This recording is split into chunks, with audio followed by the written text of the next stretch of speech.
Hello everyone, same as ever Morgan Housel की नई किताब आई है और आज के वीडियो में हम लोग बात करेंगे कि हम इस किताब से क्या सीख सकते हैं।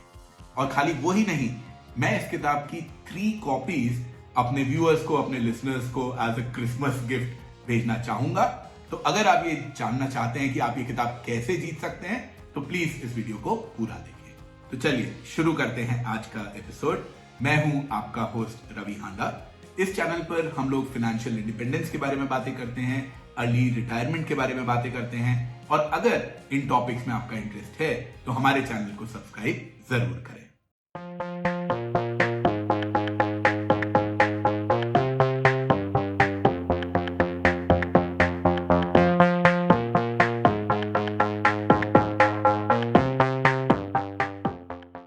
सबसे पहले तो मैं आज के स्पॉन्सर्स क्लैपिया को थैंक यू बोलना चाहूंगा। क्लैपिया एक नो कोड प्लेटफॉर्म है जिसके थ्रू आप लोग अपने मोबाइल एप्स बना सकते हैं, वेब एप्स बना सकते हैं, बेसिकली अपने धंधे को ग्रो कर सकते हैं without writing a single line of code. इनके मॉड्यूलर सॉफ्टवेयर ब्लॉक्स अवेलेबल है जो कि आपको जो भी रिक्वायरमेंट है उस हिसाब से कस्टमाइज करने देते हैं। ये काफी यूजर फ्रेंडली है। अगर आपको एक्सेल आता है तो आप Android apps, iOS apps, web apps सब इसके ऊपर बहुत आसानी से बना पाओगे। मान लो कि आपका अपना बिजनेस है या आप किसी कंपनी के अंदर ऑपरेशन संभालते हो तो प्लीज क्लैपिया आपको जरूर चेकआउट करना। इनका एक फ्री प्लान भी है, ट्राई मार के देख लो, 2-3 घंटे के अंदर ऐप बन के आपका तैयार हो जाएगा। अगर आप उन लोगों में से हैं जिन्होंने की मॉर्गन हाउसल की पहली किताब साइकोलॉजी ऑफ मनी नहीं पढ़ी है तो भाई सबसे पहले जाके उसको पढ़ो। पर्सनली उस किताब ने मेरे को काफी इंपैक्ट किया एंड मेरा ये कहना गलत नहीं होगा कि मेरा ये जो अर्ली रिटायरमेंट का डिसीजन है उसको भी काफी हद तक उस किताब ने इन्फ्लुएंस किया था। साइकोलॉजी ऑफ मनी 2020 में रिलीज हुई थी और ये बोलना कि ये उस किताब का सीक्वल है ये गलत तो नहीं होगा। हाँ, बट ये गैंग्स ऑफ वासेपुर जैसा सीक्वल नहीं है कि पार्ट 1 नहीं देखा तो ये समझ नहीं आएगा। ये कोई मिल गया और क्रिश टाइप का सीक्वल है। दोनों किताबें absolutely independent of each other. जैसा कि अक्सर होता है सीक्वल ओरिजिनल से कहां ही बेटर होता है। कुछ एक्सेप्शंस हैं। Dark Knight I believe was a sequel which was better than the original. Terminator 2 was a sequel which I believe was better than the original. और अगर तुम उन लोगों में से हो जो कि ये बोलोगे कि godfather 2 was better then godfather 1 तो ये मेरे वीडियो को बंद कर दो। मेरे को तुम जैसे लोगों से बात ही नहीं करनी है, तुमको अकल तो है नहीं। Anyway, back to the book. सबसे अच्छी चीज जो मॉर्गन हाउसल की है वो ये है कि बहुत ही सिंपल लैंग्वेज रहती है। It is broken down into small little chapters और हर चैप्टर के अंदर भी एक एक दो छोटी छोटी कहानियां हैं तो ये बहुत ही एक कन्वीनियंट पेस के ऊपर मूव करती है। ऑल्सो ये जो चैप्टर्स हैं वो भी एकदम एक दूसरे के इंडिपेंडेंट है। आपको चैप्टर नंबर 17 पहले पढ़ना है, 2 पहले पढ़ना है, आप पढ़ सकते हो because it is not a story which goes from A to B। This is essentially a collection of blogs.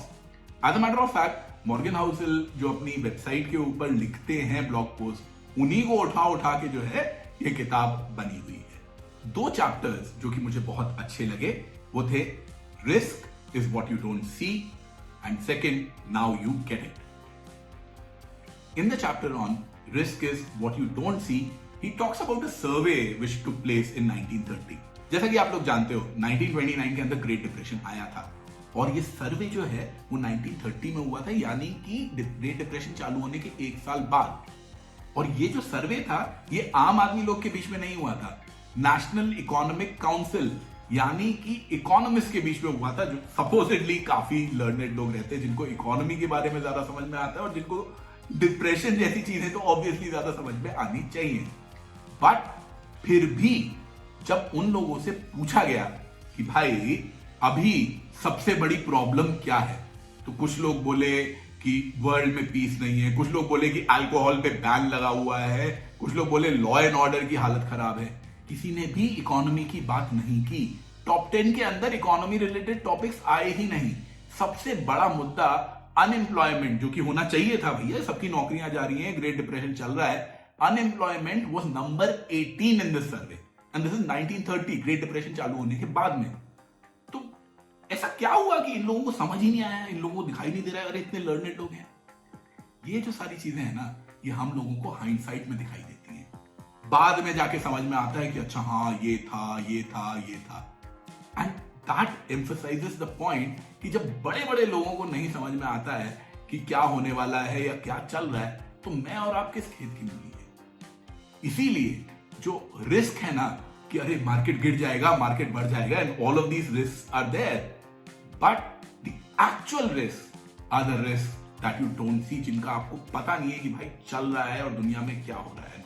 तो फिर हम लोग कर क्या सकते हैं?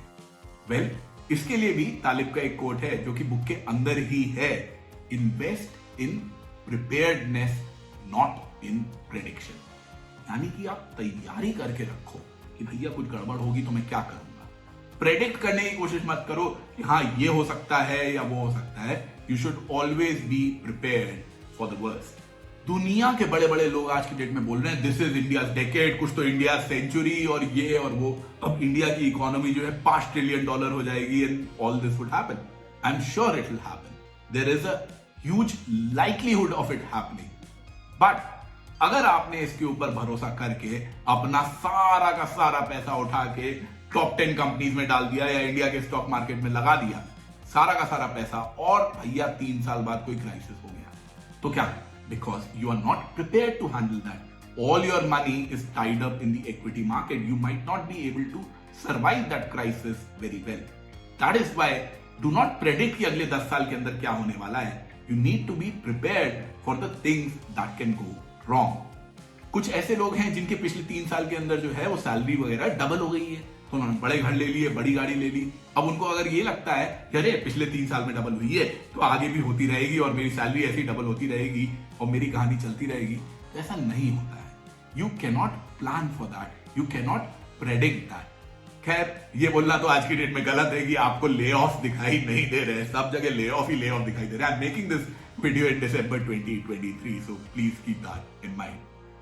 मैं काफी वेल क्वालिफाइड IIT IIM वाले लोगों को जानता हूं जो कि 6-6 महीने से घर पे बैठे और नौकरियां नहीं लग रही हैं। उनके साथ हो सकता है तो वेल किसी के साथ भी हो सकता है। As a matter of fact तुम लोगों को तो तैयारी इस बात की करनी चाहिए कि भैया अगर मेरी 6 महीने के लिए नौकरी चली गई तो मैं उसे कैसे हैंडल करूंगा।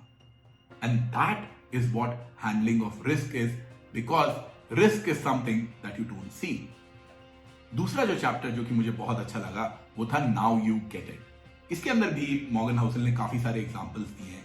एक जो बहुत बढ़िया एग्जांपल दिया है वो दिया है कि सोल्जर्स को जब ट्रेनिंग पे भेजा जाता था अराउंड द वर्ल्ड वॉर, तो वो लोग एकदम पूरे फुल टेम्पो में रहते थे कि हाँ जी हम दुनिया जीत लेंगे और ये कर देंगे और वो कर देंगे।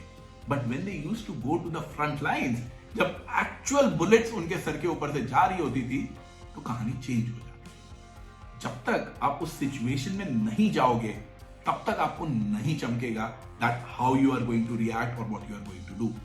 बोलना बहुत आसान है कि कोट्स आते रहते हैं ना वॉरेन बफे के, be greedy when others are fearful. मुझे पता भी नहीं कि बफे का है, बट बफे का नाम हर जगह चिपका दो फाइनेंस वीडियो में तो 2 व्यू तो ऐसे ही एक्स्ट्रा बढ़ जाते हैं। That's why I am including that. Anyway, the quote is कि be greedy when others are fearful. बहुत बढ़िया कोट है, करना भी चाहिए।